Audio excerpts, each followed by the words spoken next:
సిద్దిపేట జిల్లా నంగనూరు మండల కేంద్రంలోని ప్రభుత్వ జూనియర్ కళాశాలలో సీఎం కప్ క్రీడా పోటీల్లో గెలుపొందిన వారికి బహుమతులను పంపిణీ చేశారు. తహసీల్దార్ సరిత, ఎంపీడీఓ లక్ష్మప్ప, ఎంపీఓ సత్యనారాయణ, పంచాయతీ కార్యదర్శి చంద్రకళ పాల్గొని బహుమతులను ప్రదానం చేశారు.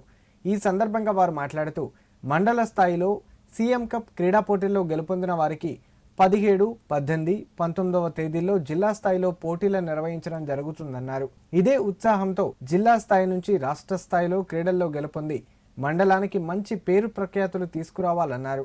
ఈ సందర్భంగా మండల స్థాయిలో గెలుపొందిన యువతకు అభినందనలు తెలిపి శుభాకాంక్షలు తెలిపారు. కార్యక్రమంలో కళాశాల అధ్యాపక బృందం, యువత పాల్గొన్నారు.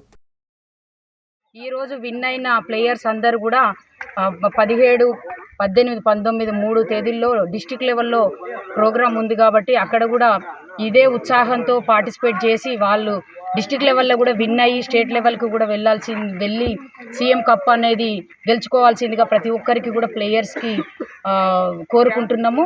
అదేవిధంగా ఇది ఇంతటితోటి ముగించకుండా గేమ్స్ అనేవి మన నిత్య జీవితంలో చాలా అవసరం కాబట్టి ప్రతి ఒక్కరు కూడా ఇంకా మిగతా గేమ్స్ కూడా అన్నిట్లో కూడా అన్ని రంగాల్లో కూడా ముందు ఉండాల్సిందిగా యూత్కు ఇది ఒక గొప్ప అవకాశంగా భావించి ప్రతి ఒక్కరు కూడా ఈ అవకాశాన్ని సద్వినియోగం చేసుకుంటూ ఇక మీదట జరగబోయే అన్ని గేమ్స్ కూడా ఉత్సాహంతో ఆడాలని ప్రతి ఒక్కరిని కూడా మనస్ఫూర్తిగా కోరుకుంటున్నాం. ఈ కార్యక్రమానికి ప్రతి ఒక్కరు కూడా సహకరించిండ్రు. ఈ మండల గ్రామ ప్రజాప్రతినిధులు కానీ, అధికారులు కానీ, ఈ కళాశాల ప్రిన్సిపాల్ గారు కానీ, మిగతా ఎంఈఓ గారు కానీ, వాళ్ళ టీం అందరికి కూడా ప్రత్యేకంగా ధన్యవాదాలు తెలియజేస్తూ